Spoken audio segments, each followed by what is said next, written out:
Bom, pronto. Eu peço, então, que qualquer dúvida vocês liguem o microfone. Às vezes eu consigo ver alguma coisinha do chat aqui no celular, mas tem vezes que eu não consigo. Então, se alguém tiver alguma dúvida, por favor, pode me interromper a qualquer momento. Vamos conversar, então, sobre o exame periodontal, principalmente iniciar, né, esses conceitos, porque é difícil falar sobre exame periodontal e não demonstrar, né, pelo menos no laboratório, no manequim, né, a partir do momento que a gente demonstra, vocês fixam melhor, mas depois a gente vai repetir todos esses conceitos quando vocês fizerem aula prática, né. Assim que finalizar a reposição, nós vamos iniciar o conteúdo prático desse semestre, então vocês vão ter laboratórios, e nós vamos poder relembrar esses assuntos que eu vou falar hoje, e também vamos fixá-los, fixar melhor, né, esse conteúdo quando a gente for para a prática, tá? O exame periodontal, ele é fundamental, né, para o diagnóstico correto. Todo o plano de tratamento, qualquer tipo de tratamento que a gente vai executar no dia a dia da nossa clínica tem que ser baseado em um exame preciso, em um diagnóstico preciso. Então, é fundamental eu saber diagnosticar o periodonto do meu paciente, saber se esse paciente tem saúde periodontal, e não somente ficar contando cavidades, né? Examinar o meu paciente de forma superficial, sem conhecer esse paciente que eu vou tratar, sem conhecer esse paciente que eu vou acompanhar, né? Então, o exame, ele deve ser um exame bem complexo, né? E um exame bem detalhado para eu conseguir traçar o perfil do meu paciente, né? Eu até comentei na aula anterior que não tem como eu fazer um orçamento grátis no meu paciente, né? Como alguns profissionais preconizam. Para eu fazer um orçamento para o meu paciente, isso eu estou traçando um plano de tratamento para o meu paciente. Então, para eu traçar um plano de tratamento, eu preciso conhecer esse paciente, todo o histórico, todo o comportamento, individualizar esse paciente, conhecer os hábitos, né? Para que aí sim eu possa fechar um diagnóstico correto e o meu tratamento vai ser baseado nesse diagnóstico. Então, é uma riqueza de detalhes, né? E o mesmo tratamento que eu vou executar para um paciente não é o mesmo que eu vou executar para um outro paciente. Então, eu preciso ouvir e conhecer cada indivíduo como um só e assim traçar o perfil desse paciente. Então, ouvir primeiro a queixa principal. É nessa consulta inicial, nesse momento que eu estou, é o primeiro contato com o meu paciente, que eu preciso conhecê-lo, para que assim eu consiga fazer com que ele se comprometa com o tratamento. Vocês vão ver mais para frente que o tratamento da doença periodontal, ele é baseado no controle do biofilme. O controle do biofilme tanto pelo profissional, como o controle do biofilme pelo paciente. Então, se eu não consigo conscientizar esse paciente da importância dele colaborar, né, não conseguir motivá-lo em ter saúde bucal, eu não vou ter sucesso no meu tratamento. E aí, como é que eu vou conquistar o meu paciente se eu não conheço ele, se eu não conheço as peculiaridades de cada indivíduo? Então, é fundamental eu ter esse contato inicial e conseguir, nessa primeira consulta, cativar o paciente, motivar o paciente. Então, ouvir qual é a queixa principal, né? Perguntar para o meu paciente o que trouxe ele ao consultório, e a gente sabe que muitos pacientes nos procuram quando tem dor, né? Então, a maioria, né, a grande procura no consultório odontológico é porque ele tem dor. Hoje em dia, um apelo muito grande pela estética também, então muitos pacientes procuram porque querem melhorar o sorriso, né, ter um sorriso mais harmonioso, mais estético, mas durante muitos anos o que traz o paciente no consultório é a dor, né, e a doença periodontal, na maioria das vezes, não tem essa sintomatologia dolorosa. Mas o paciente pode vir a nos procurar porque está com sangramento, ou então um dente com mobilidade. E aí, infelizmente, quando o paciente já está no estágio de apresentar mobilidade dentária, é a doença que já está avançada. O ideal seria que esse paciente nos procurasse sempre para fazer um exame de rotina, como a gente geralmente vai no ginecologista, né, em outras áreas. A gente procura fazer sempre uma prevenção. E a odontologia, ela deve ser baseada nessa prevenção, né? Na manutenção da saúde bucal. O paciente deveria vir nos procurar porque ele deseja manter a saúde bucal, e não porque ele quer tratar já uma consequência, uma sequela. Então, não porque está com dor, não porque está com sangramento, mobilidade, enfim. No consultório de periodontia é um pouco mais frequente, porque os pacientes que se conscientizam que têm a doença periodontal e que precisam ser acompanhados, esse paciente acaba nos procurando para as consultas de revisão, porque sabem da importância da manutenção. Mas, de modo geral, a gente sabe que isso não é rotina, né? Quem aqui, sinceramente, vai no dentista para fazer uma avaliação e saber se está com saúde? É muito difícil, né? Agora vocês estão estudando odontologia, vocês entendem da importância, vocês são pessoas mais conscientes, mas a maioria da população não, né? A maioria da população nos procura quando já tem alguma sintomatologia. E a gente precisa conhecer, então, a história familiar e social desse indivíduo, né? Como é que é a questão socioeconômica desse indivíduo. Os pacientes que a gente atende lá no centro de saúde são pacientes que têm um nível socioeconômico mais baixo, então, às vezes, são pacientes que não têm nem dinheiro da passagem para chegar para o tratamento, né? E eles precisam, muitas vezes, voltar no centro de saúde toda semana, então isso, às vezes, é muito oneroso para eles, né? Então, vai depender dessa história socioeconômica para a gente saber como é que a gente vai basear o tratamento desse paciente, né? Se ele vai ter como arcar com os custos do tratamento. A gente sabe que o tratamento odontológico, ele é caro, né? E deve ser caro, porque olha o investimento que a gente faz, né? Primeiro, vocês estão investindo na profissão, é uma profissão cara, né? A formação de vocês é cara, requer a compra de muitos materiais, esses materiais são caros, a manutenção de um consultório odontológico é caro. Então, infelizmente, o tratamento odontológico, ele é caro, mas a prevenção não é cara, né? Uma escova de dente, um fio dental e uma pasta de dente, a maioria da população ela tem acesso, né? O custo é barato, então, para a gente manter a saúde é barato. O caro é o tratamento. Tratar as sequelas, sim, é caro. Então, se a gente atuasse mais na prevenção, né, a gente conseguiria que menos pacientes tivessem a necessidade de arcar com tratamento odontológico. Claro que esses projetos sociais hoje em dia são bem divulgados, né? A gente vê escolas públicas tendo acesso às instruções de higiene, né, aos métodos de controle da doença, principalmente da doença cárie, da doença periodontal, que são as doenças mais frequentes, né? E qual é a causa tanto da cárie quanto da doença periodontal? É o biofilme. Então, se a gente instrui a população com relação aos cuidados alimentares e aos cuidados de higiene bucal, a gente consegue, né, ter uma população com baixo índice de cárie. A cárie, ela tem diminuído bastante a sua prevalência no Brasil. O Brasil é o país que tem mais faculdade de odontologia. Em contrapartida, é o país dos desdentados. País de pessoas mutiladas, porque extrair um dente é uma mutilação. Extrair um dente, automaticamente, esse dente deveria ser reposto. Quando a gente extrai algum membro, a gente não repõe, né? Uma prótese. Quando a gente perde uma perna, perde um braço, perde uma mão, a tentativa é de reposição de uma prótese. E por que o dente não? Por que extrair o dente é tão banal? Muitos pacientes, às vezes, não têm recurso financeiro para tratar um canal, botar uma prótese, e acabam extraindo o elemento dentário, né? Sempre que a gente extrai um elemento dentário, a gente precisa pensar na reposição. Vocês estão sendo formados para devolver a saúde bucal do paciente. Então, a partir do momento que o paciente perde um dente, a gente precisa repor esse dente imediatamente, né? Eu fico muito triste quando eu tenho que extrair um dente do meu paciente, né? Muito triste, porque para mim é uma mutilação muito grande. Então, a gente precisa conhecer a história familiar também, que a doença periodontal, ela tem uma característica genética. Então, indivíduos, filhos de pais que tiveram doença periodontal, periodontite, eles podem vir a desenvolver a periodontite também. Então, a gente precisa conhecer, né, perguntar para o paciente se ele tem histórico de alguém da família que perdeu os dentes pela doença periodontal. Assim como se a gente atende indivíduos com doença periodontal, alertar para a possibilidade dos filhos desenvolverem a periodontite. Então, é importante esse acompanhamento, né?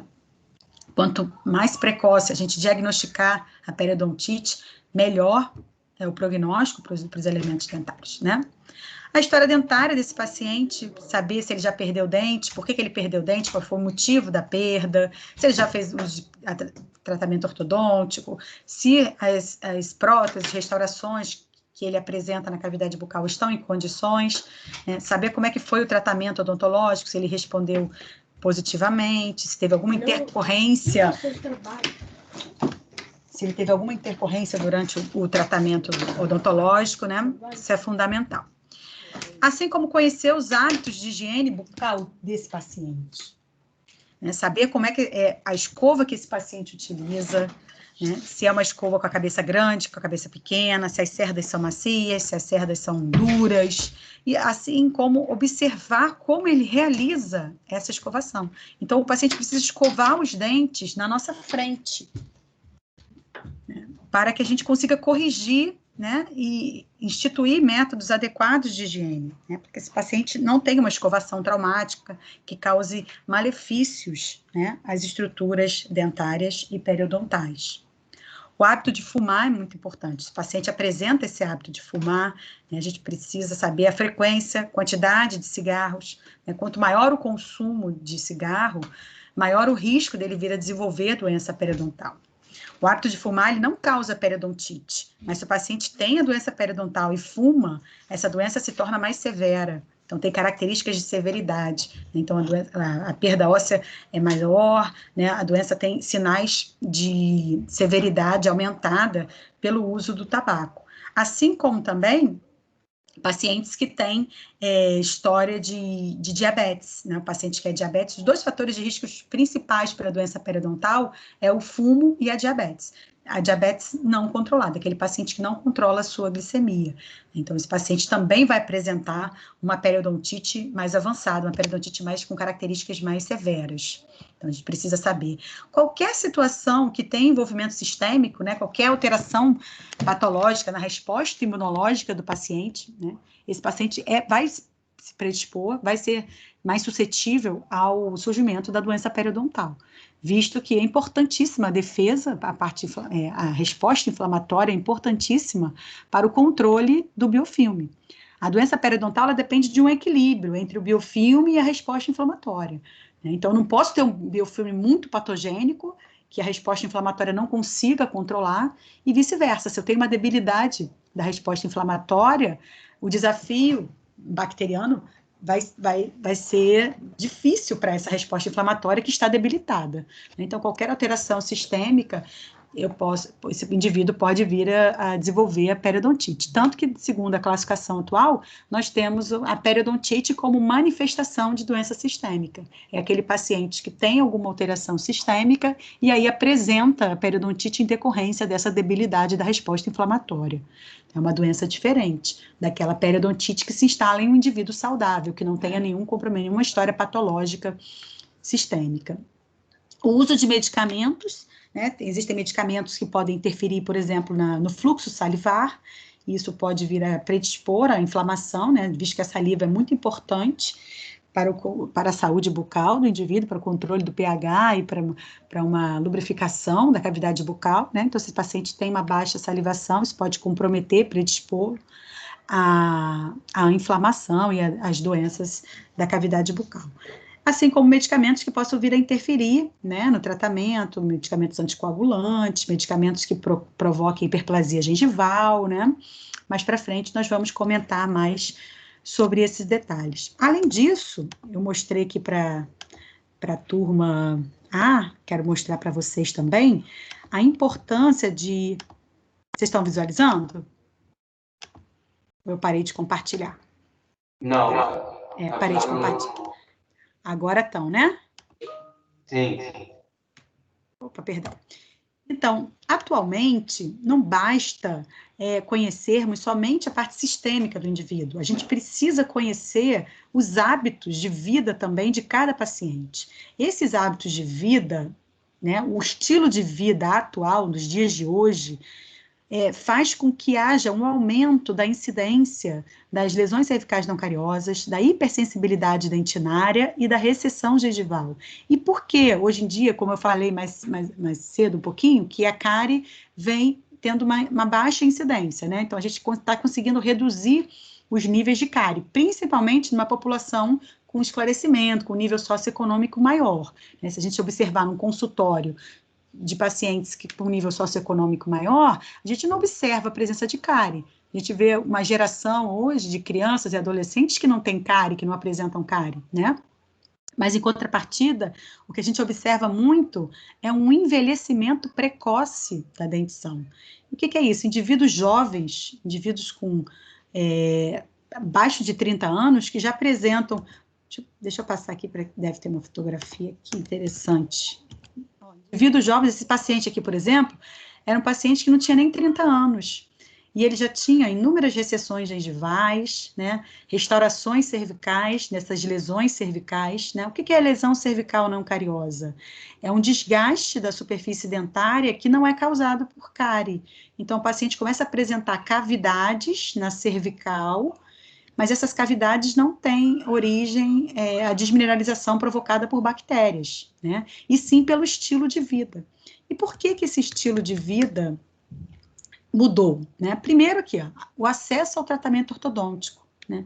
Muitos pacientes, atualmente, né, a maioria da população tem acesso ao tratamento ortodôntico. O tratamento ortodôntico meio que banalizou, né? Eu sou de uma geração onde poucas pessoas tinham acesso ao tratamento ortodôntico. E o tratamento ortodôntico era feito, na maioria das vezes, acompanhando o crescimento facial do indivíduo. Então, adolescentes que usavam tratamento ortodôntico. E era muito caro, era criterioso, não era feito com essa banalidade que é hoje em dia. Né? Nos dias de hoje, você vai num camelô, e o camelô vende, né, um aparelho ortodôntico falso, porque usar aparelho ortodôntico significa status para uma população que tem um nível de esclarecimento baixo, né, e não sabe dos malefícios que causa usar um aparelho ortodôntico falso. Primeiro que o aparelho ortodôntico é um fator retentivo de placa, né? Usar aparelho ortodôntico, o paciente precisa ter uma higiene bucal excelente, para que não tenha acúmulo de biofilme, né? Então, ele precisa usar artifícios para conseguir controlar o biofilme, né? Porque essa quantidade toda de brackets acumula uma quantidade de biofilme. Além disso, o tratamento ortodôntico, quando ele é feito de maneira errada, ele pode causar reabsorções, mau posicionamento dentário, né? E muitas vezes é o que acontece, como nessa fotografia aqui. Esse paciente, ele usou aparelho ortodôntico e os dentes inferiores foram vestibularizados. Então, eles estão fora do envelope ósseo. Lembra quando eu mostrei na aula de anatomia, né, que os dentes, essa tábua óssea vestibular é fina e muitas vezes tem decências, tem fenestrações anatômicas, né, e ao vestibularizar esses dentes para alinhar, esses dentes ficam para fora do envelope ósseo, podendo gerar essas recessões gengivais generalizadas. Né? Então, o tratamento ortodôntico, por mais acessível que seja atualmente, ele precisa ser feito com planejamento e com critério. E principalmente em adultos, porque os adultos, eles não têm esse crescimento facial ósseo, né? Diferente dos adolescentes, que você pode expandir, né, movimentar os dentes, e o crescimento ósseo, o osso vai se remodelando continuamente ao tratamento ortodôntico. Diferente do adulto. Não é que não possa usar aparelho em adulto, pode ser utilizado, e muitas vezes deve, né? Adultos que perdem dentes, e os dentes migram e acabam gerando colapso oclusal, muitas vezes a gente precisa consertar essa oclusão com o aparelho ortodôntico, mas sempre com critério, né? Então, o uso sem critério do aparelho ortodôntico pode predispor o indivíduo a ter recessão gengival e essas lesões cervicais não cariosas. O estilo de vida atual é muito importante, né? Pacientes ansiosos, pacientes estressados. A geração de vocês é uma geração com uma ansiedade muito grande. Né? Eu acho que tem um acesso à tecnologia, à informação, isso gera uma ansiedade muito grande. E a ansiedade gera o apertamento dentário. O apertamento dentário é uma carga excessiva que pode gerar microtrincas em esmalte, né? Favorecendo também a desmineralização do esmalte provocado por esse apertamento, por essa compressão, tanto a nível de junção cemento-esmalte, como também compressão óssea, né? Um excesso, uma força excessiva sobre os elementos dentários. Atletas, né? Então, indivíduos que são atletas amadores ou atletas profissionais, também tem uma sobrecarga muito grande, né, de esforço físico, que sobrecarrega os elementos dentários também, então esses pacientes precisam utilizar protetores bucais na prática de atividades físicas. Por um acaso, esse paciente que eu mostrei aqui, além de ter usado aparelho ortodôntico, é um paciente também que é professor de CrossFit, então ele aperta, né, tem uma pressão, um esforço físico muito grande, gera uma carga oclusal muito grande, então ele tem vários fatores de risco, né? E se eu perguntar para vocês aí, em quais desses fatores de risco vocês estão inseridos, provavelmente vocês estão inseridos em mais de um fator de risco, né? E por último, a alimentação saudável, uma alimentação ácida, né? O consumo de alimentos ácidos nos dias atuais é muito grande. Então, tem essa tabelinha aqui, ó. Quantos alimentos ácidos aqui vocês consomem? Diversos, né? Refrigerante, suco de limão. Ou se você tem uma alimentação saudável, consome frutas que são ácidas, como suco de limão, água com limão em jejum, né? Bebidas esportivas que são isotônicos, como Gatorade, né? Repositores.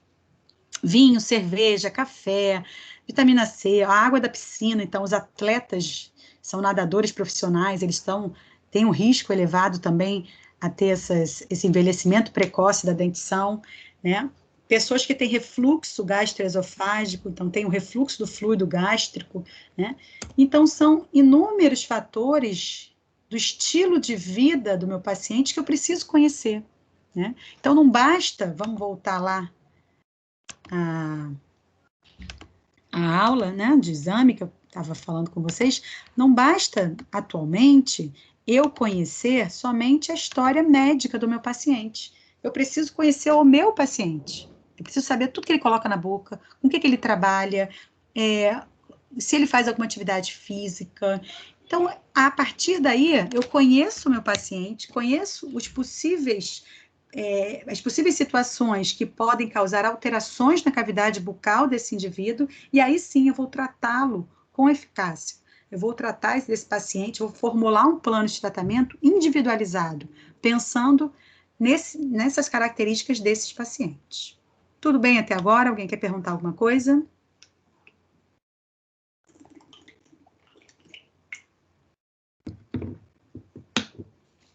Nada? Sem dúvidas? Bom, então, falando sobre o exame periodontal, né, primeiro a gente vai fazer uma inspeção clínica, né, então um exame clínico, e vamos tentar identificar as características do periodonto do meu paciente. Então, eu sei que um paciente com periodonto saudável, ele tem uma coloração rosa, uma consistência firme, uma superfície opaca, o contorno parabólico na cervical, com as papilas piramidais na região anterior, papilas achatadas na região posterior, e quando eu introduzo a minha sonda, eu não observo sangramento à sondagem, assim como também esse paciente não apresenta o sangramento espontâneo. Então, essas são as características de um periodonto saudável. E quais são os sinais e sintomas, então, das doenças periodontais? Primeiro, a alteração da cor. A gengiva passa de uma coloração rosa para uma coloração avermelhada. Assim como a textura desse tecido também. Antes eu tinha uma textura firme, essa gengiva passa a ter uma textura amolecida. Eu tenho os eventos inflamatórios que podem ser visualizados clinicamente. Que eventos inflamatórios são esses?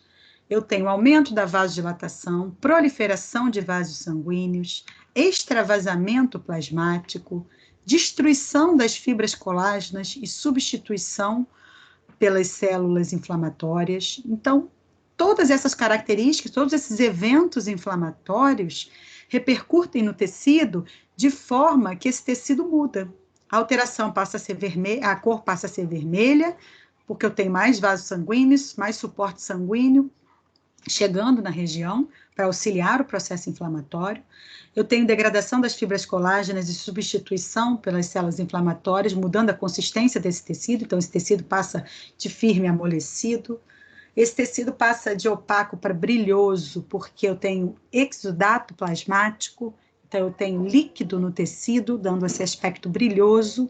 A gengiva pode ficar edemaciada, como nessa fotografia aqui, ó. A gente vê que a papila perdeu o seu contorno piramidal, ela está edemaciada.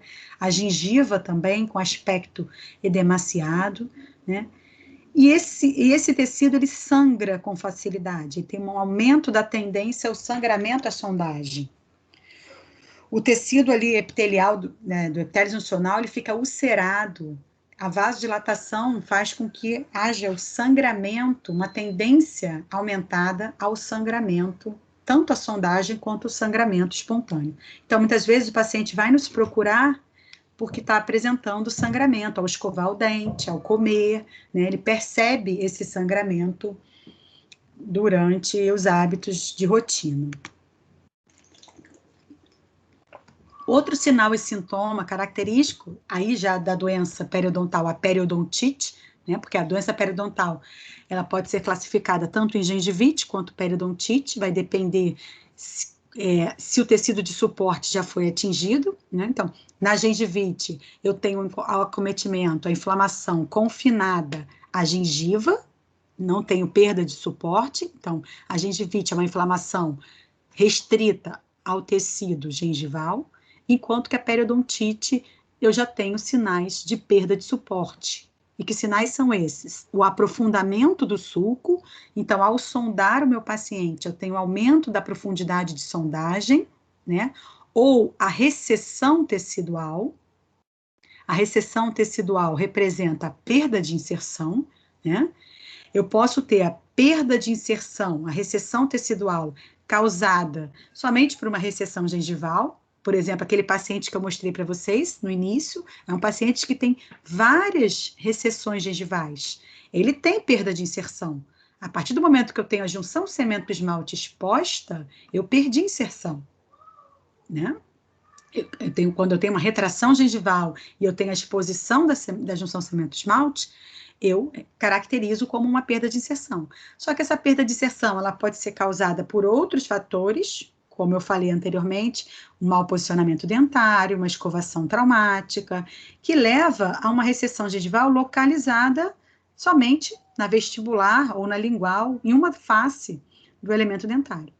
A partir do momento que eu tenho perda de osso interproximal, ou seja, eu perdi a altura óssea, aí eu já tenho uma perda de inserção causada pela doença periodontal. Diferente daquela perda de inserção localizada, causada por fatores que não sejam a doença periodontal. Então, eu tenho a perda de inserção que pode ser causada pela periodontite e tenho a perda de inserção que pode ser causada por outros fatores, né?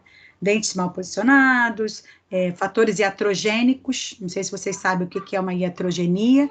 Iatrogenia são erros realizados pelos profissionais, né? Então, eu posso ter, às vezes, falhas durante um tratamento odontológico que pode levar à perda de osso naquela região, né? Então, que não é causada pela periodontite. Então, durante o exame periodontal, eu faço a sondagem, como está mostrando aqui nessa fotografia. Eu introduzo a sonda periodontal no sulco, e se esse sulco está aprofundado, é um dos indicativos de doença periodontal. Esse sulco aprofundado com sangramento, a sondagem, nos leva a crer que esse paciente ele apresenta uma inflamação periodontal. O sangramento, deixa eu só passar aqui, ó, o sangramento, a sondagem, ele reflete inflamação. Então, toda vez que eu sondar um paciente e esse sulco estiver sangrando, isso é um indicador de inflamação. Reflete que essa doença, que esse tecido está inflamado. Enquanto que a ausência de inflamação, a ausência de sangramento, indica uma estabilidade periodontal. Por que eu estou falando isso? Porque o sangramento, ele não diz, não reflete que esse paciente está perdendo inserção. O sangramento, ele somente me diz que aquele sítio tem uma inflamação e precisa ser tratado.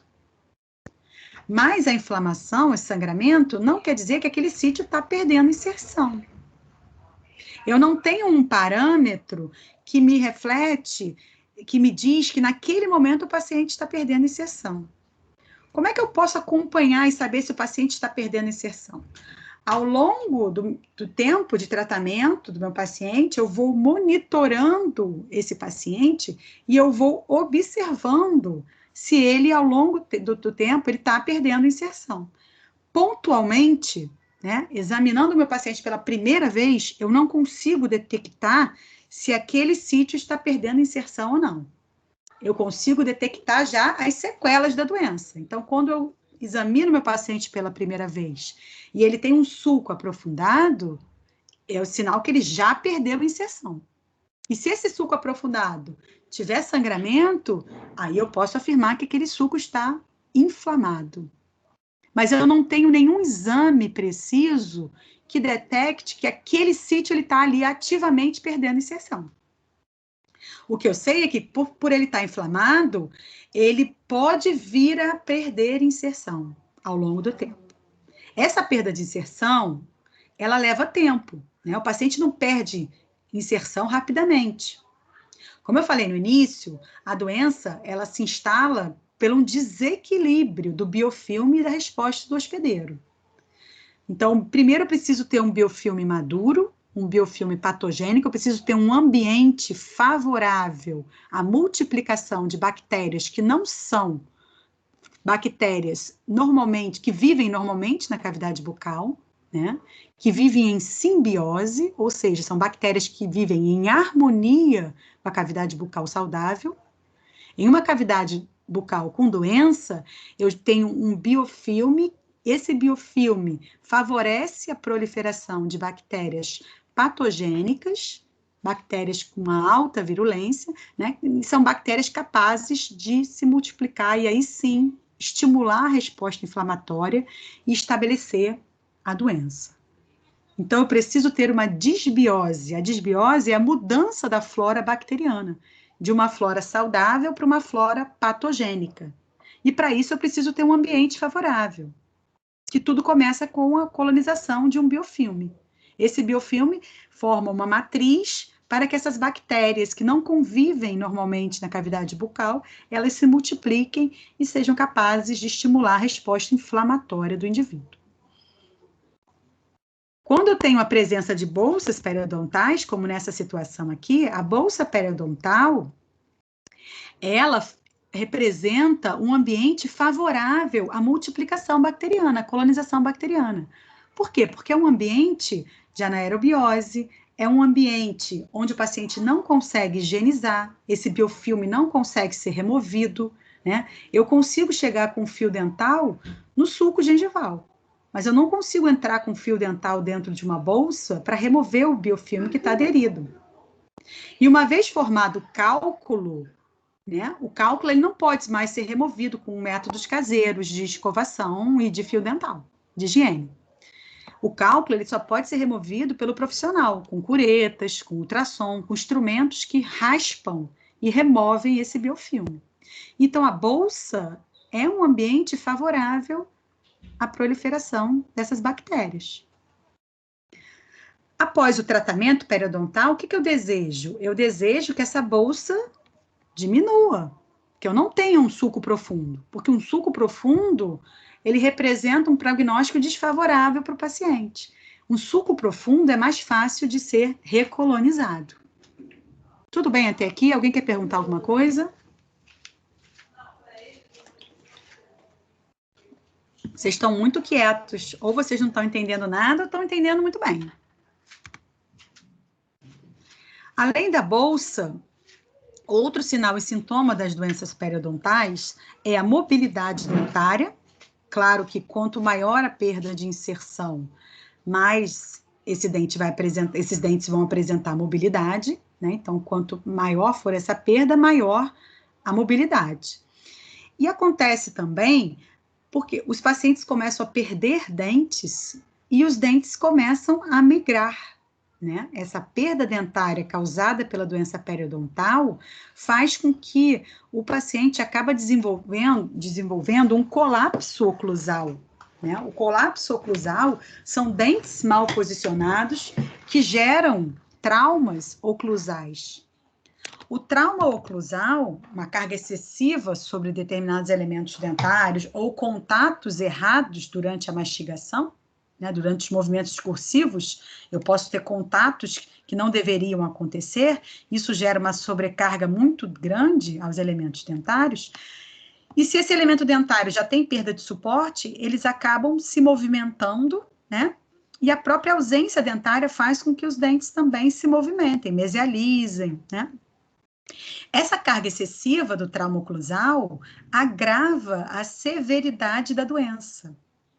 O trauma oclusal ele não vai causar doença periodontal, mas o trauma oclusal gera um processo inflamatório no ligamento periodontal. Lembra que quando eu falei da aula de anatomia do ligamento, né? Que o trauma oclusal gera uma inflamação no ligamento periodontal.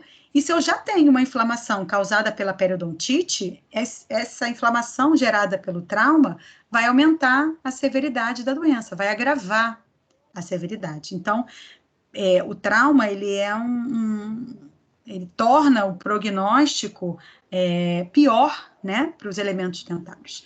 Espera aí que a Cris fez uma pergunta, prof, a sondagem é feita por todo o sulco gengival ou tem alguns pontos para o exame? Vamos ver isso daqui a pouquinho, tá, Cris? A sondagem, ela é feita ao redor de todo o elemento dentário.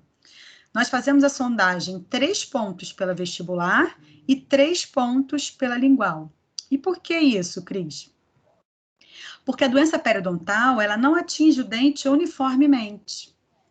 Eu falei para vocês que a doença periodontal, ela leva um tempinho para se estabelecer, né? E essa perda de inserção, ela se dá numa velocidade, na maioria das vezes, uma velocidade lenta. Mas tem doenças que têm uma velocidade mais rápida, que são as doenças mais severas.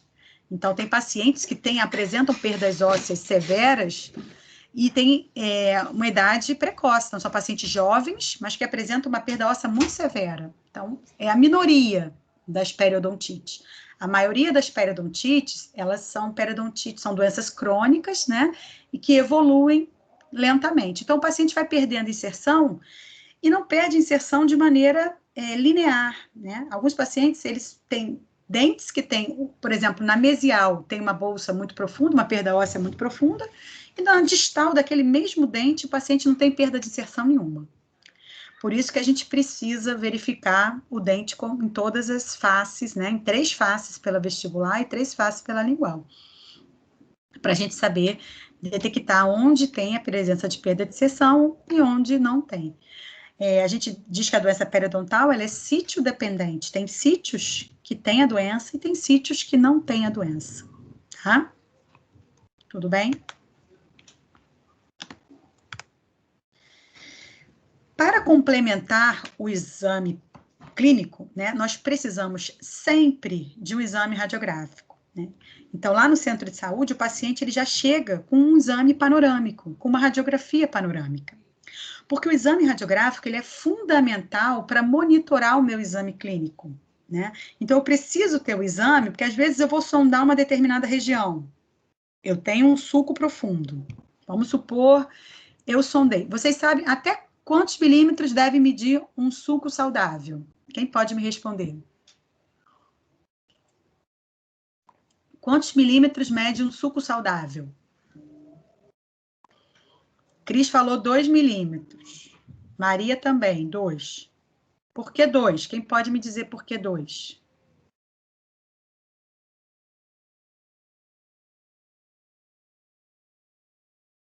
Por que vocês falaram 2?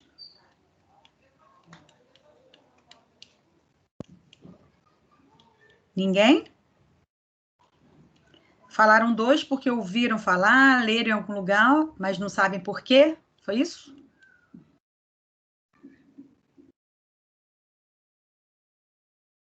Hein, gente? Vamos participar. Espaço biológico. Isso! Quem falou? Bruno. Oi, Bruno. Que bom, Bruno. Sinal que você presta atenção. Isso aí, Bruno, é o espaço biológico. Tem uma fotografia aqui que eu acho que dá para a gente ver. Ó, vamos relembrar, então, o espaço biológico. Por que a gente estuda anatomia? Para a gente saber, entender, né? O espaço biológico, lembra? Ele tem, em média, 3 milímetros. Então, eu posso considerar um sulco saudável até 3 milímetros. Saudável que eu digo, desculpa a pergunta, tá? Um sulco sem perda de inserção, né? Porque o sulco, ele pode estar com inflamação, né? Pode ter sangramento, uma gengivite e não ter perda de inserção. Então, ele pode ter até 3 milímetros sem perda de inserção, tá? Por quê? Porque 3 milímetros é, em média, a distância biológica. Em torno de 0,69 milímetros o sulco, em torno de 1 milímetro juncional, em torno de 1 milímetro a inserção conjuntiva. Para esse paciente não ter perdido inserção, né, ele não pode ter perda óssea. Porque a partir do momento que a doença vai causando, vai estimulando a reabsorção óssea, olha o que acontece. O epitélio juncional, ele vai migrando em direção apical e forma o que a gente chama de bolsa periodontal. O que é a bolsa periodontal? O que difere o sulco gengival da bolsa periodontal? A bolsa periodontal é a migração patológica apical do epitélio juncional. O epitélio juncional ele vai migrando em direção apical para conter, para impedir com que o biofilme, né, atinja, gere o processo inflamatório nesse tecido. Então, é uma barreira, né, que o epitélio juncional faz e ele vai se afastando a partir do momento que o osso vai sendo remodelado. Essa barreira protetora vai indo em direção apical. Então, o sulco passa a ser um sulco aprofundado. Gera o que a gente chama de bolsa periodontal. Na bolsa periodontal, eu tenho perda de inserção. Eu tenho reabsorção do osso. Eu posso ter uma situação chamada de falsa bolsa ou pseudobolsa. O que é pseudobolsa ou falsa bolsa? Ao sondar, eu vou observar um sulco profundo, vou observar um sulco maior do que 2, 3 milímetros, como vocês falaram aí. Vamos supor, eu sondei meu paciente e ele tem uma sondagem de 5 milímetros. Eu posso dizer afirmar que é uma bolsa periodontal só pela sondagem? O que vocês acham? Só porque esse sulco mede mais que 3 milímetros, ele já é uma bolsa periodontal? O que vocês acham? Só com o exame clínico eu consigo fazer o diagnóstico?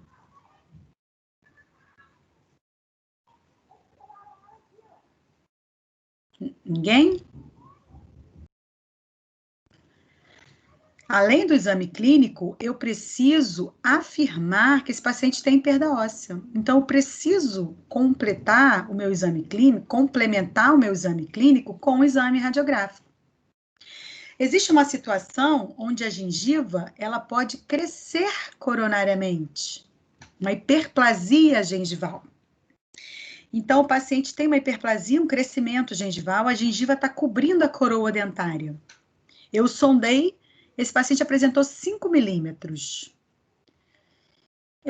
E ao exame radiográfico, eu observei a distância de 1 milímetro entre a junção cemento-esmalte e a crista óssea. Ou seja, no exame radiográfico, eu observei que esse paciente não teve remodelação óssea. Então, ele tem 1 milímetro de distância entre a junção cemento-esmalte e a crista óssea, que corresponde à inserção conjuntiva, tá? Então, esse paciente, radiograficamente, não tem perda óssea. Mas o sulco dele mede 5 milímetros. É bolsa periodontal? Não. É o que a gente chama de falsa bolsa ou pseudobolsa. O que é pseudobolsa? É o crescimento coronário da gengiva. É a gengiva que cresce coronariamente. Então, o sulco fica mais profundo. Porém, não foi a migração patológica apical do epitélio juncional. Na pseudobolsa, o que vai diferenciar a pseudobolsa da bolsa periodontal? Quem pode me falar? O que diferencia a falsa bolsa da bolsa periodontal verdadeira? Qual é a principal diferença?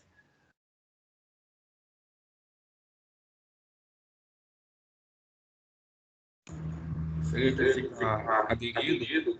Oi? Ficaria aderido? A bolsa não ficaria aderida.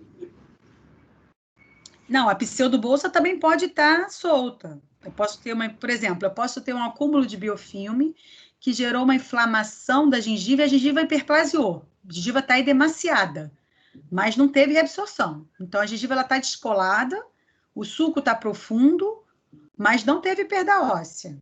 A profundidade também não, Duda, porque eu posso ter uma profundidade de 5, 6 milímetros, mas não ter perda óssea. O que vai diferenciar a pseudobolsa da bolsa verdadeira é a perda óssea. Por isso que eu preciso complementar o meu exame clínico com um exame radiográfico. Quando eu sondei meu paciente e eu percebo um sulco aprofundado, eu preciso checar no exame radiográfico se esse paciente tem perda óssea. É claro que tem situações que são nítidas, né? Tem paciente que já com uma perda óssea muito avançada, que clinicamente eu já sei que esse paciente tem periodontite. Mas tem situações como essa aqui, por exemplo, ó, aqui, ó. Então, vamos lá, no exame radiográfico, seria próximo a isso, né? O exame radiográfico. Esse paciente aqui, dessa fotografia, né? Eu sondei esse paciente e eu percebi um sulco de 4 milímetros. Uma profundidade de sondagem de 4 milímetros. 4 milímetros ainda está ali na média, né? Eu posso ter um espaço biológico de 4 milímetros? Posso. Eu posso ter um paciente que tem um periodonto tão espesso que ele tem um sulco mais profundo? Pode. Então, eu não posso ficar engessada nesse parâmetro que vocês falaram. 2 milímetros é saúde, 3 milímetros é saúde. Mais que isso é doença. Não. A sondagem, ela me dá um norte. Mas para eu fechar o diagnóstico, eu preciso verificar se esse paciente perdeu inserção, perdeu osso. E por essa radiografia aqui, eu já consigo observar uma leve reabsorção da crista óssea. Então, esse paciente aqui, ele já apresenta uma remodelação da crista óssea, um distanciamento da crista óssea em relação à junção cemento-esmalte. Eu já consigo observar uma crista óssea remodelando, ou seja, sofrendo reabsorção. Então, esse estágio inicial aqui, se eu fizesse esse exame preciso nos meus pacientes, eu iria prevenir muitos casos de periodontite, porque eu ia tratar esse paciente aqui já com uma periodontite em estágio inicial. Mas o que acontece é que muitos profissionais não sondam e também não solicitam exames radiográficos de rotina. Claro que eu não vou pedir periapical completo todo mês, não. Mas eu tenho, a primeira consulta, o primeiro contato com o meu paciente, eu preciso solicitar um exame radiográfico, um periapical completo, não só para detectar a doença periodontal, mas para detectar cáries, infiltrações e restaurações, né? Recidiva de cárie sobre algumas restaurações, próteses, a necessidade de tratamento ortodôntico, né? Então, eu preciso complementar o meu exame clínico com o exame radiográfico. Essa perda óssea, ela pode ser de maneira mais linear, né? Como essa aqui, que é uma perda óssea horizontal, a crista óssea está na base do defeito, ou uma perda óssea vertical, onde a crista óssea está acima da base do defeito. O defeito está aqui embaixo, ó, mas a crista óssea ainda tem uma crista óssea remanescente. Isso forma um ângulo, por isso que a gente diz que a crista óssea forma um ângulo com a base do defeito. A gente diz que é um defeito ósseo angular ou vertical, né? Perdão. Então, o paciente ele pode apresentar um padrão de perda óssea horizontal ou um padrão de perda óssea vertical. O osso ele vai sendo remodelado continuamente, né? Então, numa doença que tem uma perda óssea mais lenta, esse osso vai sendo remodelado em todas as suas paredes, o que gera uma perda óssea com características mais horizontais. Já as doenças que são mais rápidas, mais severas, normalmente elas destroem paredes ósseas e deixam paredes ósseas remanescentes, ainda permanecem paredes ósseas. E aí a gente tem esse aspecto de defeitos ósseos angulares, porque o osso ainda não foi totalmente remodelado. O osso é uma estrutura tridimensional, né? Eu não tenho paredes retas, eu tenho uma estrutura óssea vestibular, uma estrutura óssea lingual e a estrutura óssea proximal. Até esse osso todo ele ser remodelado, ele tem um certo tempo para ocorrer toda essa remodelação. Como eu falei, normalmente as periodontites, elas têm uma velocidade mais lenta de reabsorção. A característica da periodontite mais frequente, que acomete mais, né, a população, é uma periodontite que tem uma progressão lenta. Porém, eu tenho indivíduos que fumam, indivíduos diabéticos, ou indivíduos que têm um padrão de destruição mais rápido, tá? Esse padrão de destruição mais rápido é menos frequente, né, menos prevalente. A doença periodontal de evolução lenta, ela é mais prevalente, né? Mas ela pode ter uma severidade maior, principalmente se eu tenho fatores de risco, como o paciente que é fumante, o paciente que é diabético, ele pode ter uma doença mais severa, mais destrutiva, tá? Então, olha a importância de um exame radiográfico preciso, de um exame preciso e a complementação de um exame radiográfico para fechar um diagnóstico. Né? Se eu fecho um diagnóstico precoce, eu impeço com que uma gengivite progrida para uma periodontite e deixe sequelas no meu paciente. Infelizmente, quando eu me deparo com um paciente que já tem esse nível aqui de perda óssea, é um paciente que já tem muitas sequelas da doença. E aí é um paciente que muitas vezes eu devolvo a saúde, como essa fotografia aqui, esse paciente ele está com saúde periodontal, ele já foi tratado, mas ele tem sequelas muito grandes. Ele teve perdas dentárias, migrações dentárias, essa característica de vestibularização dos dentes e afastamento dos dentes é decorrente da má oclusão e também da falta de inserção, né, da perda de inserção, faz com que os dentes se movimentem e muitas vezes vestibularizem, como nessa situação aqui. E aí, muitas vezes, infelizmente, eu preciso tratar essas sequelas. E em algumas situações eu não consigo, né? Eu tenho dentes que têm até função, ou seja, são dentes que perderam inserção, mas eles funcionam ainda para mastigação, né? O paciente consegue ter função. Mas às vezes são dentes como esse aqui, por exemplo, que se eu fosse reabilitar meu paciente, esse é um dente que não é viável proteticamente. Eu não vou conseguir reabilitar esse paciente. Então, tem situações que eu vou até mesmo indicar extrações dentárias para dentes que estão saudáveis periodontalmente, mas são dentes que não vão poder participar do processo de reabilitação dentária. Tá? Alguma dúvida? Alguém quer perguntar alguma coisa? Então, vamos prosseguir.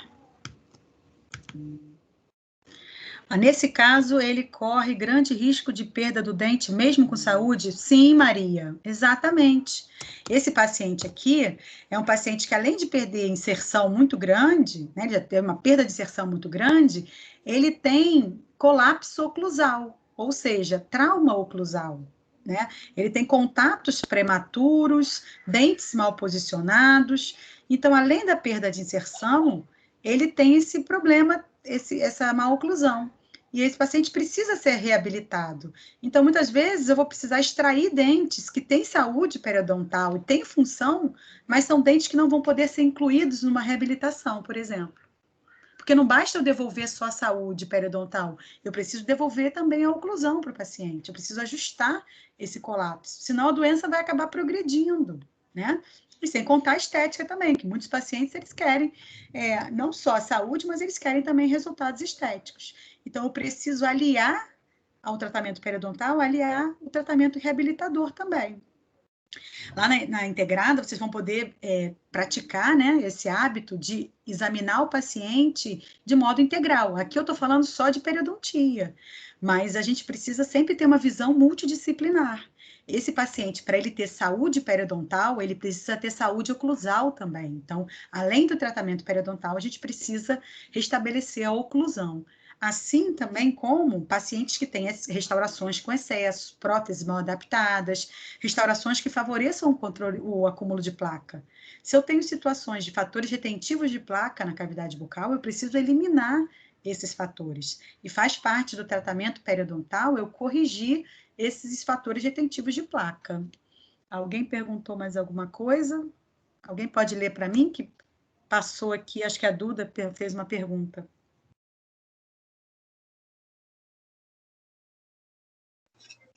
Ela perguntou, esse paciente, caso perca seus dentes, ele tem condições de colocar próteses no futuro? Não, né? Tem sim. É assim, quanto mais precoce realizarmos o tratamento, melhor, né? Mas nesse estágio aqui, o paciente já perdeu muita inserção. Vamos supor que ele perca todos os dentes, né? Que esses dentes não sejam viáveis. Esse paciente, ele tem pouca estrutura óssea para colocar um implante, por exemplo, né? O implante, ele precisa tanto de altura de osso, quanto de espessura de osso. Porque o implante, ele é um parafuso, né? Imagina uma parede fina e eu quiser colocar um parafuso mais grosso, eu não vou conseguir. Então, eu preciso ter espessura e altura de osso suficiente. O implante, ele pode ser posicionado de forma unitária, então eu posso, vamos supor, perdi um dente, eu coloco só um implantezinho ali para repor aquele dente. Ou você pode também colocar uns 4 a 6 implantes e esses implantes segurarem uma prótese total, por exemplo. Isso chama uma sobredentadura, uma overdenture, né? São pacientes que utilizam esses implantes para que essa prótese fique mais firme, né? Porque a prótese total, a dentadura, ela com o tempo, o osso vai se remodelando e vai ficando sem suporte. E tem algumas situações onde o paciente não tem osso, essa prótese total, a dentadura, ela fica sem retenção, né? Então, os implantes vieram para tornar a prótese um pouco mais segura, né? Mais estável, dar mais estabilidade para o paciente. A gente pode utilizar ainda dentes viáveis e fazer próteses fixas. Por exemplo, o paciente perdeu esses 2 incisivos centrais e o paciente não tem osso suficiente para colocar o implante. Você pode utilizar os dentes vizinhos, fazer preparos, desgastar os dentes e colocar esses dentes aqui presos nos dentes vizinhos. Isso chama ponte fixa. Eu não sei se vocês já deram prótese fixa, mas vocês vão dar, daqui a pouquinho vão ter essa matéria, e vocês vão entender melhor essa questão de reabilitação. Né? Eu acho que agora vocês têm que só ter em mente que a saúde periodontal, ela está atrelada à saúde dentária também, né?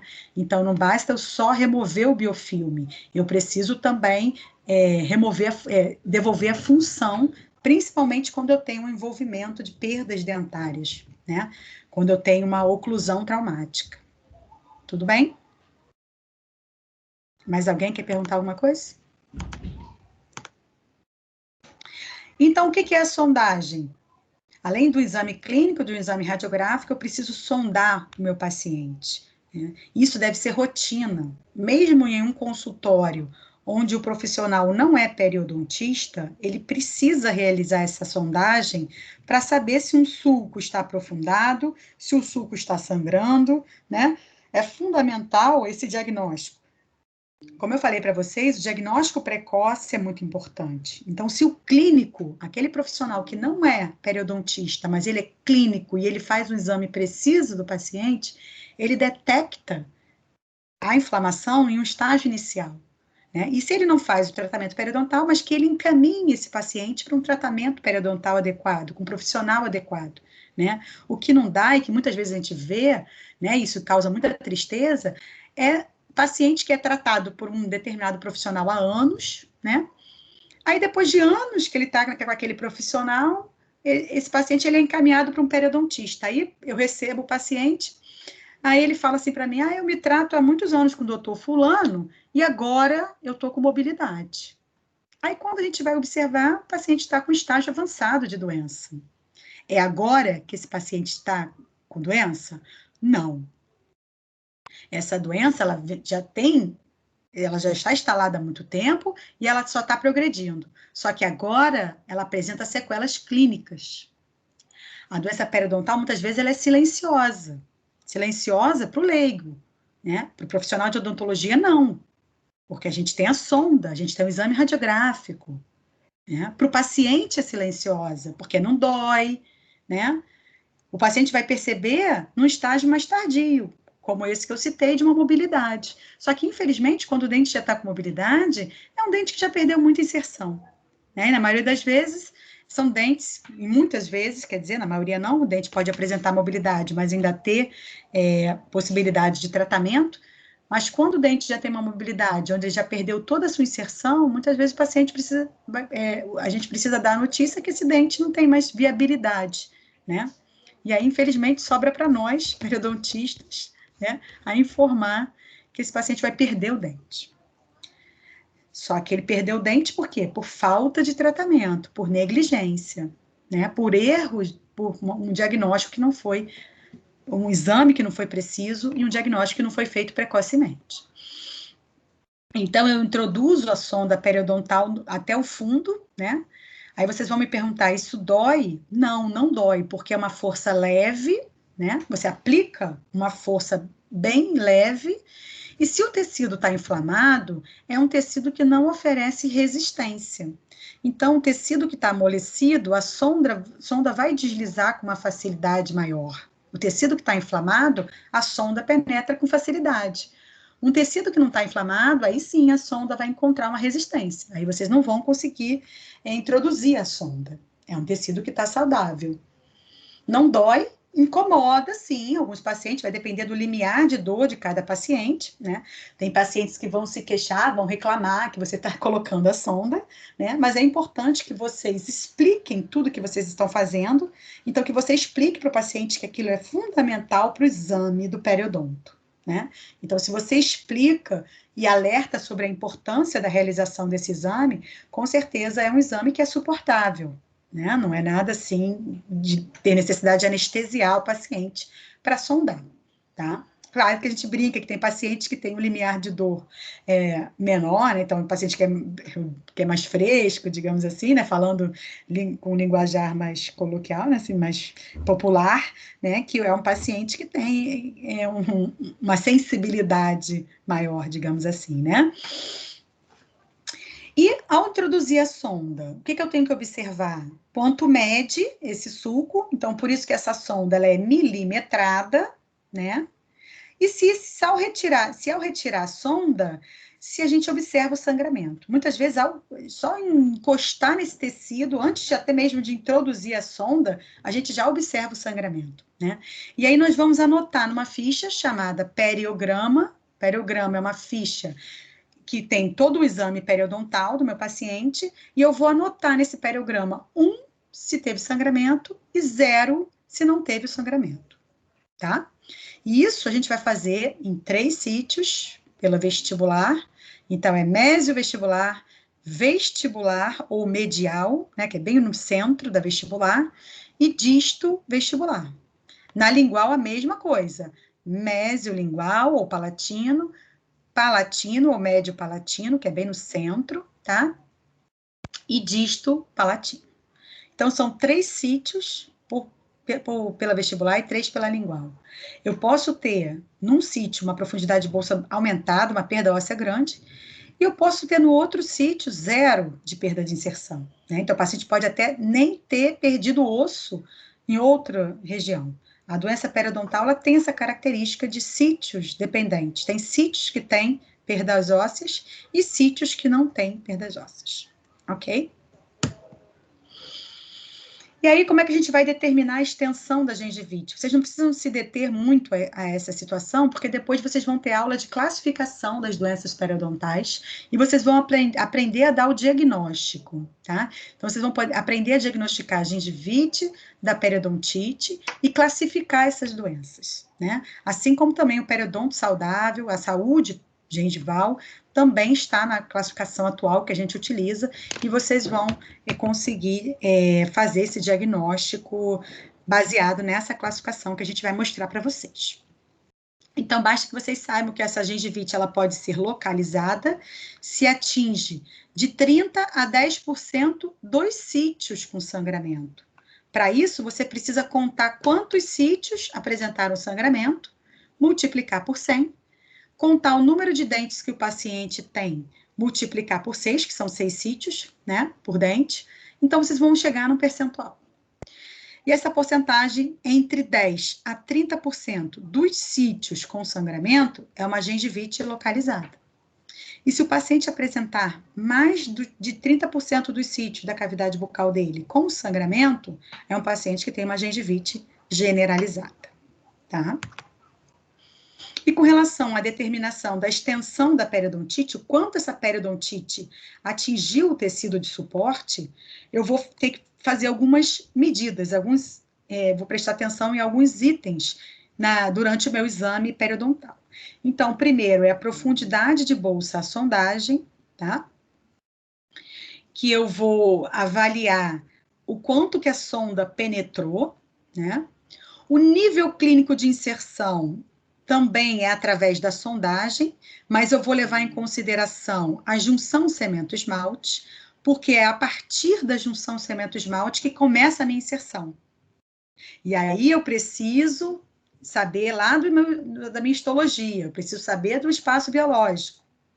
Quando acaba o esmalte, né, na junção cemento-esmalte, logo abaixo eu tenho a inserção do tecido conjuntivo gengival. Eu tenho aquele 1 milímetro de inserção. E é a partir dali que se forma a minha inserção, né? Então, um paciente que tem retração gengival, por exemplo, que expõe a junção cemento-esmalte, é um paciente que já perdeu inserção.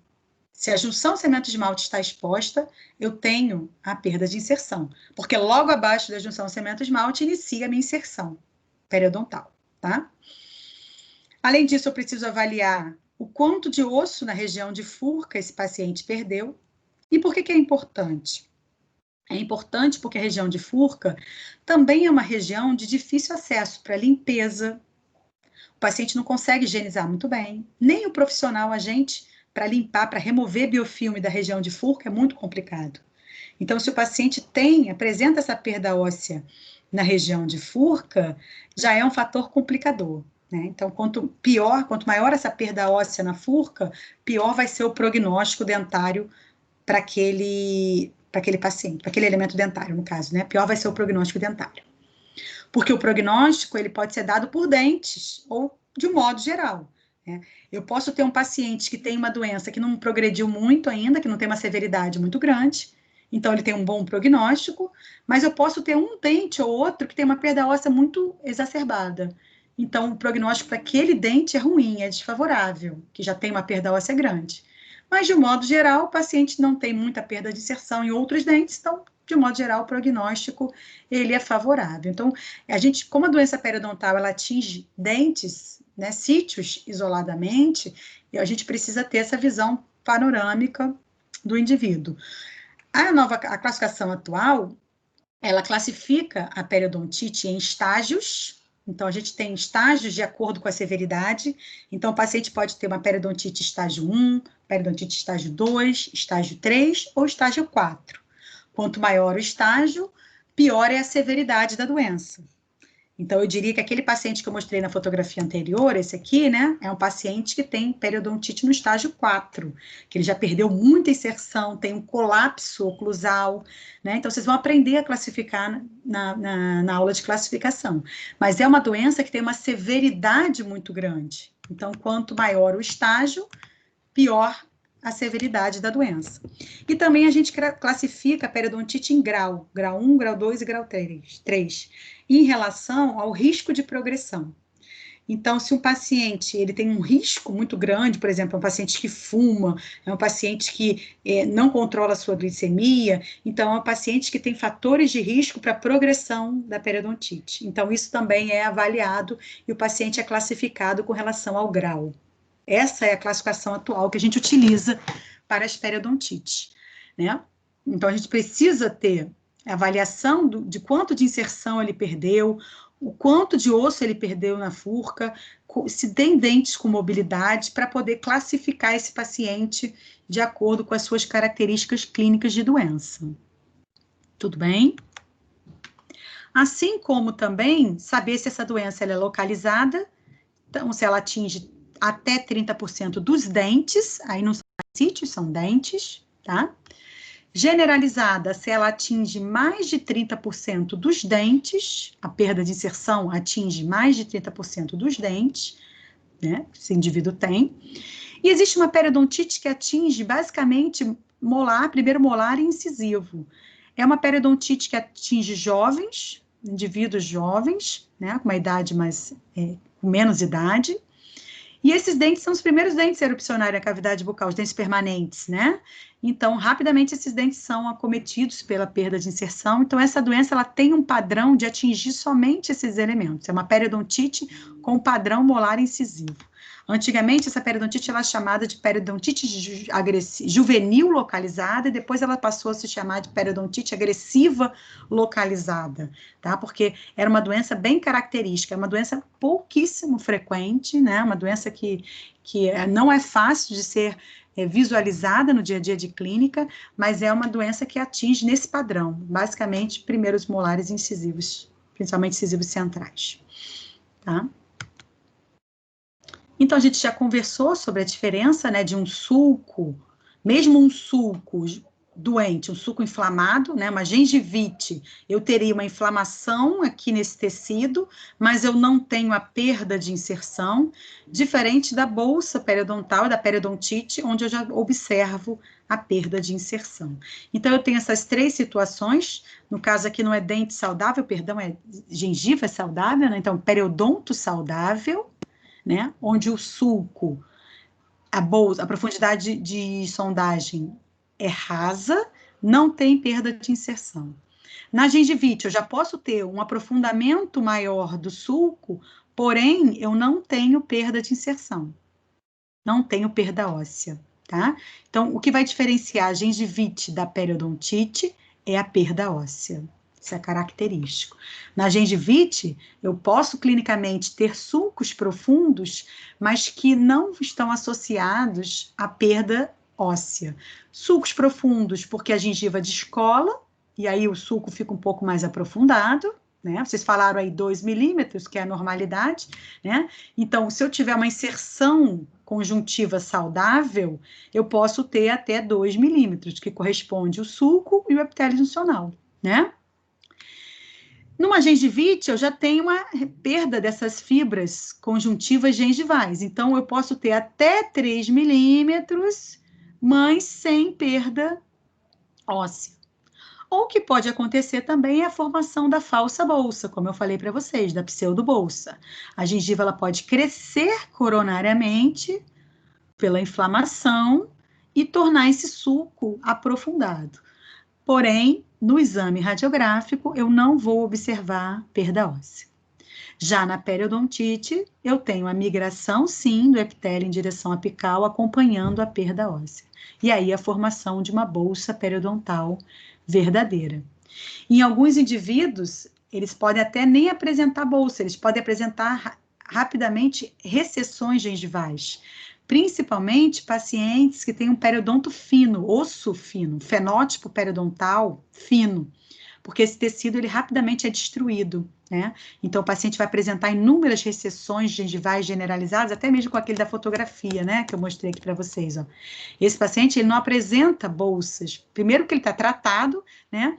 Então essas bolsas elas retraem, mas é um paciente que tem esse fenótipo mais fino, então a doença se retrata mais com recessões gengivais generalizadas, tá?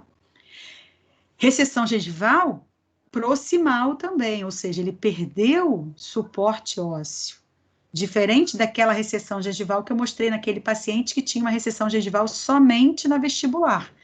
Então, esse é o paciente que só tinha perda óssea na vestibular, não tinha perda óssea interproximal. Tá? Isso a gente tem que ter bem claro na nossa cabeça.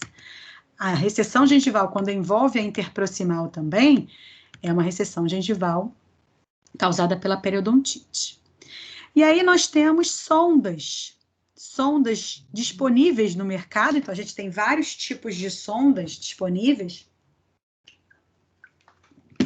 para os diagnósticos periodontal. A que a gente utiliza com maior frequência, que são a sonda que é utilizada em pesquisas clínicas, é essa sonda aqui, da Universidade da Carolina do Norte. Ela é uma sonda que mede 15 milímetros, né? E ela tem a seguinte marcação, né? 1, 2, 3 milímetros. Entre o 4 e o 5, tem uma marcação mais escura, é pintada de preto. 6, 7, 8, entre o 9 e o 10 tem essa marcação também. 11, 12, 13 e entre o 14 e o 15 também tem essa pintura mais escura. E por que que ela tem essa característica? É para facilitar a leitura e a visualização.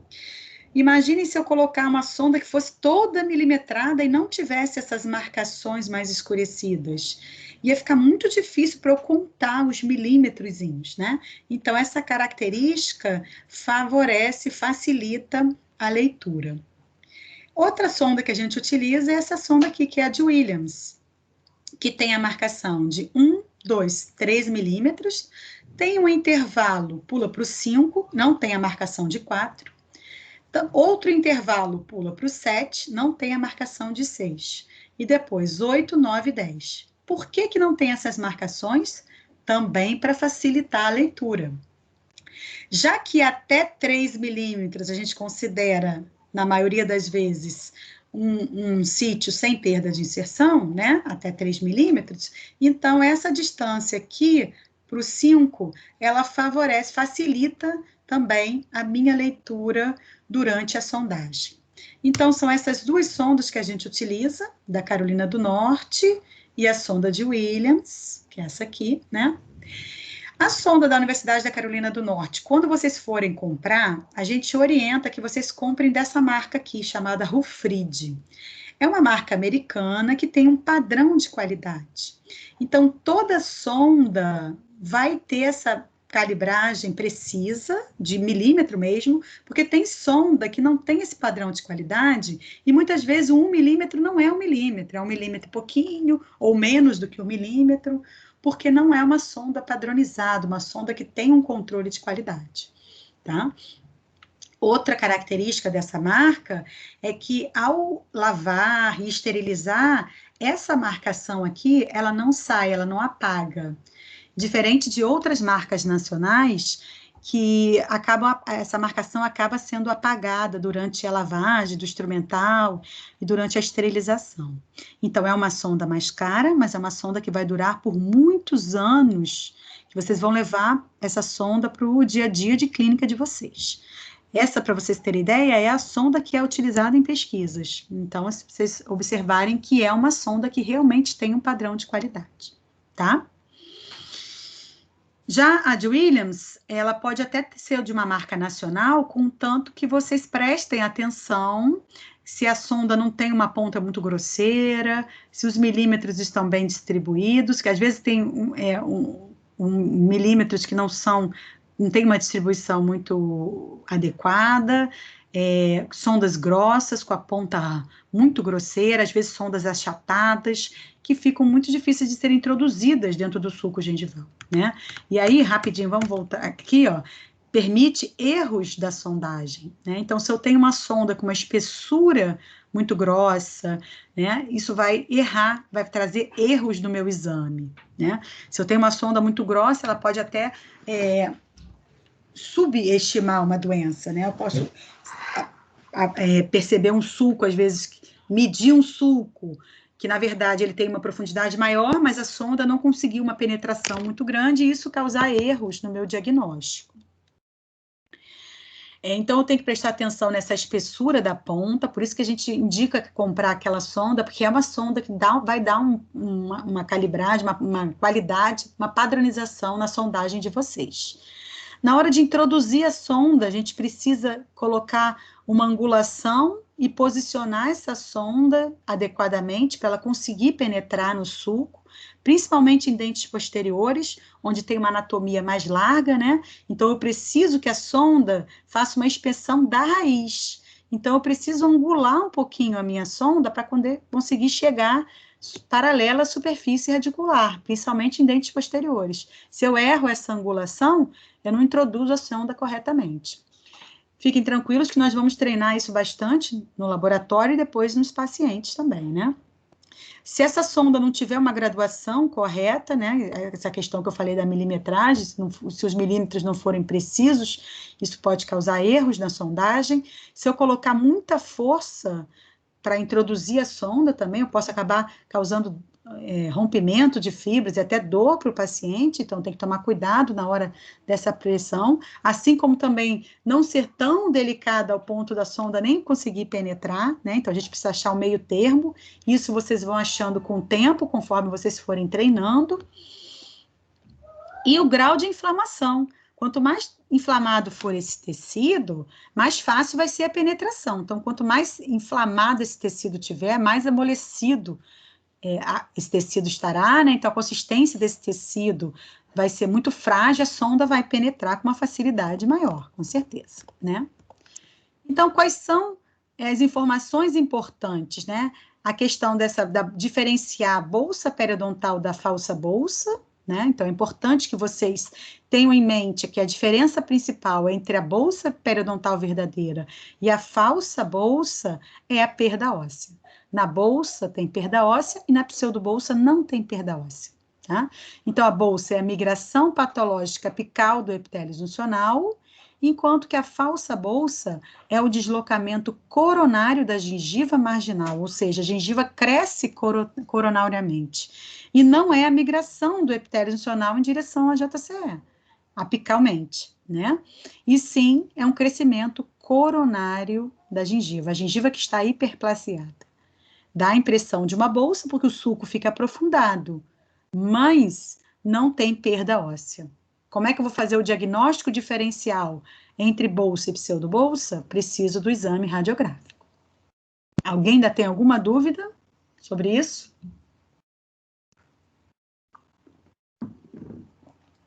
E aí eu preciso me ater a duas medidas.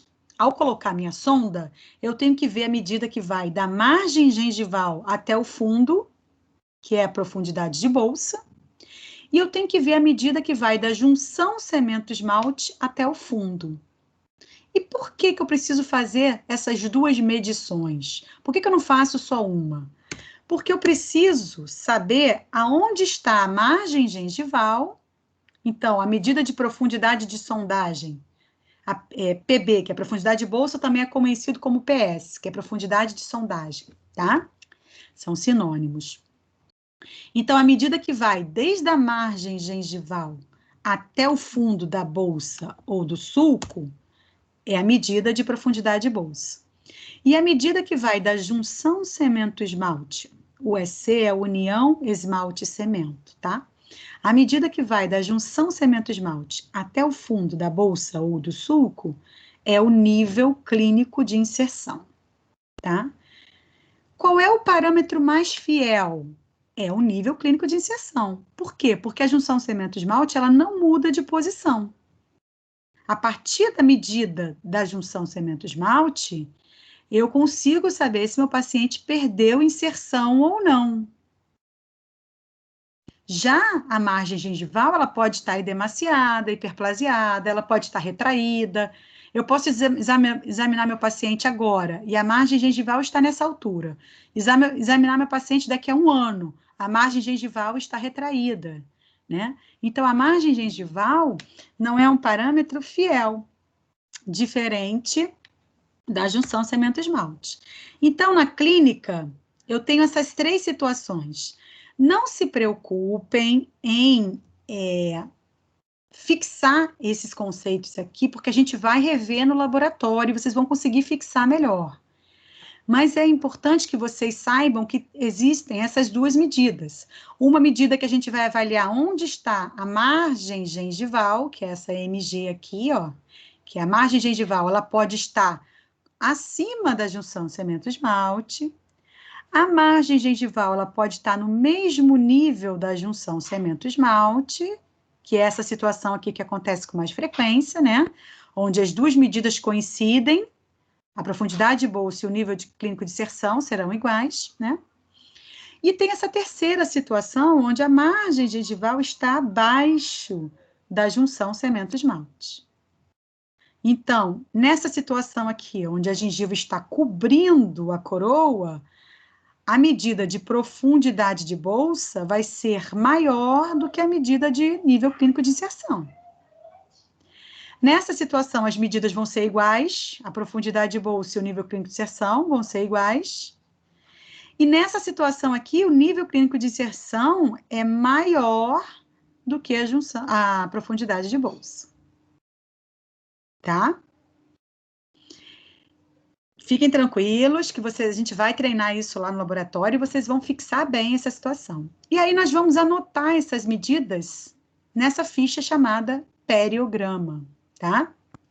Essa não é a que a gente utiliza lá na faculdade, eu tirei da internet, tá? Mas é bem semelhante. Então, nós vamos sondar os sítios pela vestibular e pela palatina, tá? Então, a gente tem o sítio distal, o sítio medial, que é o do meio, bem central, e o sítio mesial. Eu vou anotar o sangramento, 0 ou 1, se sangrou, né? Vou avaliar a medida de profundidade de sondagem, que é conhecido como profundidade de bolsa, né? 3 sítios pela vestibular e 3 sítios pela palatina, e vou avaliar o nível de inserção clínico ou nível clínico de inserção pela vestibular e pela palatina. E isso eu vou anotar essas 6 medidas por dente do meu paciente. Além disso, eu vou verificar a mobilidade e o envolvimento de furca também. Que eu vou ensinar depois como é que a gente faz essa avaliação da mobilidade e do envolvimento de furca. Então, a partir desse periograma, dessa ficha, eu consigo avaliar quais sítios que têm sangramento, quais sítios estão profundos, e monitorar esses sítios e acompanhar.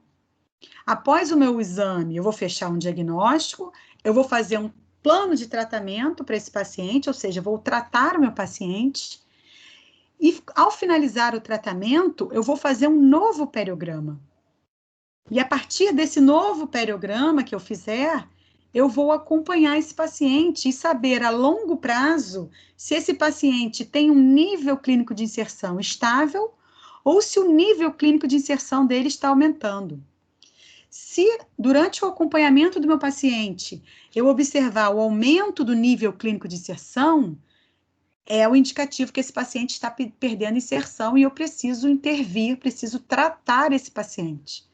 Assim como nas consultas de revisão, se eu observo que esse paciente está apresentando sangramento à sondagem novamente, é um indicativo que esse paciente está apresentando inflamação.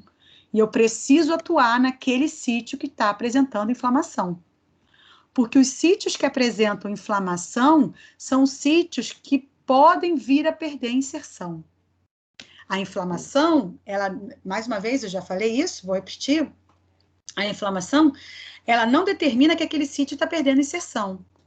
Mas os estudos mostram que os sítios que sangram durante as consultas de inserção são sítios que são prováveis candidatos à perda de inserção. Então, se o sítio está inflamado, é indicativo que ele pode vir a perder a inserção. Então, sempre eu vou monitorar o meu paciente e vou sempre prestar atenção no sangramento, a sondagem e no nível clínico de inserção. Esse nível clínico de inserção, ele precisa estar estável, ele não pode estar evoluindo. Se ele estiver aumentando, é indicativo que esse paciente está perdendo inserção. Por isso que o parâmetro nível clínico de inserção é muito importante para a nossa avaliação, para o nosso diagnóstico. E aí, a gente se depara com essa fotografia aqui e a gente pode responder a pergunta da aula de anatomia. Por que na periodontite eu tenho aprofundamento do sulco, perda óssea, então eu perco ligamento, osso, né? Então eu perco inserção e esse epitélio migra apicalmente, né? Então forma o que a gente chama de bolsa periodontal na periodontite, causada pelo acúmulo de biofilme, certo? O tratamento da doença periodontal, então, envolve a remoção desse biofilme para que esse periodonto tenha saúde novamente. E aí eu perguntei para vocês por que depois do tratamento, por que ao remover a causa da doença, por que aquele periodonto não regenera? Alguém pode me responder? Alguém conseguiu pesquisar? Alguém conseguiu ler alguma coisa sobre isso? Alguém trouxe uma resposta?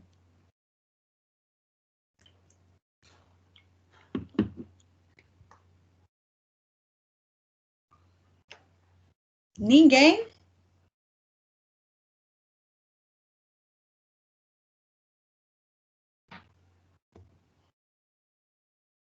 Hein, gente? Ninguém quer falar alguma coisa? Ninguém tem ideia? Por que não se forma aqui um novo osso, um novo ligamento?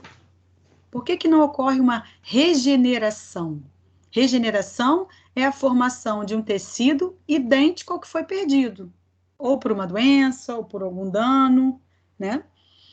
No caso, a doença periodontal faz com que haja reabsorção óssea. Ao devolver a saúde, o ideal é que esse tecido regenerasse. E eu tenho células viáveis para regeneração. Eu falei para vocês que no ligamento periodontal tem osteoblastos, cementoblastos e fibroblastos, que são células capazes de formar um novo periodonto de sustentação. Por que então não ocorre a regeneração?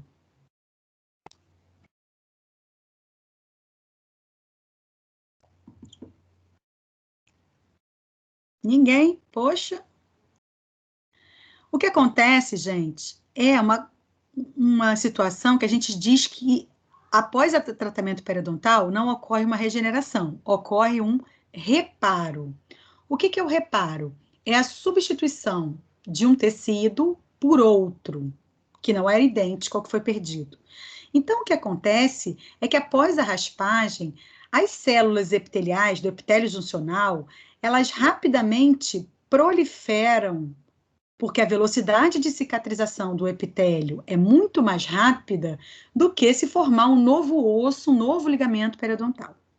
Então, o epitélio, por ter essa característica de ser basicamente celular, uma célula se multiplica da origem à outra, então esse epitélio juncional, ele rapidamente migra sobre essa superfície articular, fazendo a adesão desse tecido à superfície articular.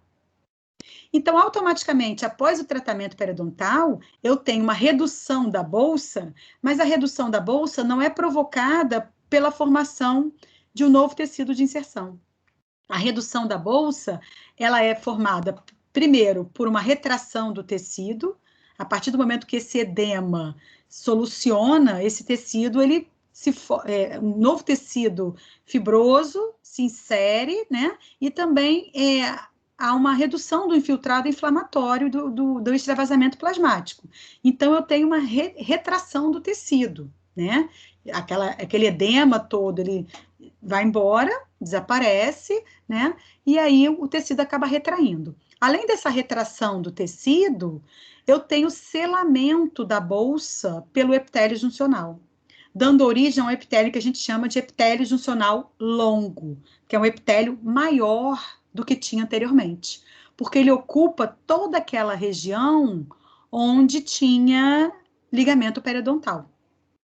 Nessa porção mais apical, a gente observa uma pequena regeneração das fibras do ligamento periodontal, mas a gente não consegue ter tempo suficiente para formar um novo osso e um novo ligamento periodontal. A formação óssea e formação de feixes de fibras leva um tempo muito maior do que a cicatrização do epitélio.